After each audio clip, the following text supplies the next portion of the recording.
Ouais, alors, pour la réalité virtuelle, on a un exemple ici d'un casque qui est l'Oculus Rift.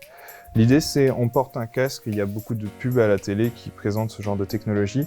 L'idée, c'est vous vous trouvez physiquement à un endroit donné, mais en portant le casque et en tournant votre tête, vous êtes dans un autre environnement. Vous pouvez être à Pékin, à New York, ce que vous voulez. Et il y a plusieurs niveaux, c'est-à-dire que là, c'est plus réaliste, mais vous pouvez très bien vous dire que demain, je vais aller tirer à l'arc et chasser des dragons dans la forêt du coin. Voilà, c'est possible.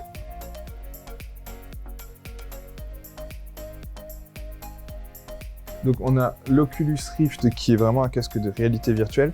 HoloLens, on parle de casque de réalité augmentée. Le principe de la réalité augmentée est différent, c'est-à-dire qu'on va projeter un hologramme, un hologramme dans l'espace réel. Donc l'idée, c'est qu'on n'est pas du tout coupé du monde, on voit exactement tout ce qui se passe, mais c'est en plus, il y a des informations, il y a des objets, des modèles, des interactions en plus de ce monde réel.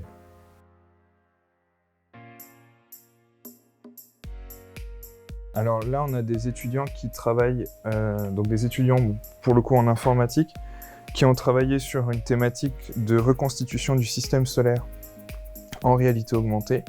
On a un autre groupe les années passées qui ont refait la place Stanislas de Nancy sur Minecraft en réalité virtuelle. Donc c'est un projet qui a pas mal cartonné et qui en plus est présenté à pas mal de salons.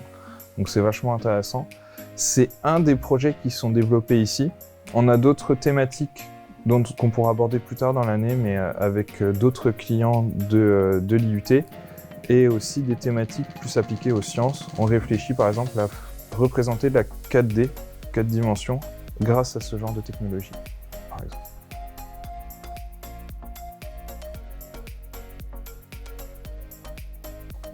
Pour le moment, on a deux casques. On a l'Oculus Rift qui est présent juste ici, on a un HTC Vive. Donc c'est deux entreprises complètement différentes qui le font. Donc le HTC est développé par Valve, tandis que l'Oculus est développé par Facebook. Il y a des différences surtout sur le port des manettes, sur la manière de capter le joueur. Il y en a qui sont avec des bornes, des capteurs qui sont physiques, d'autres qui se font directement par le casque et la reconnaissance du casque et des manettes. Il y a pas mal de petites différences, en l'occurrence sur la résolution, la taille de l'écran et les interactions qui sont possibles, sachant que les deux ont leur intérêt, autant dans le jeu vidéo que dans l'applicatif pour entreprise.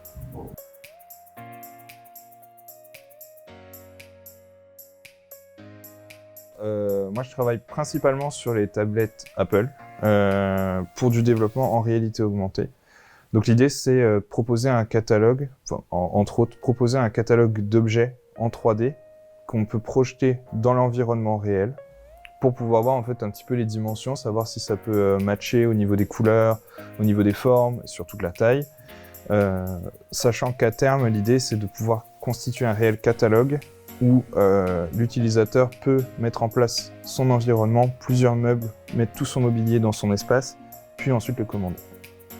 C'est un des projets, on a d'autres projets plus sur la partie touristique, visite de Nancy en réalité augmentée. Donc ça, c'est un travail qui a déjà été fait et qu'on aimerait éventuellement repromouvoir.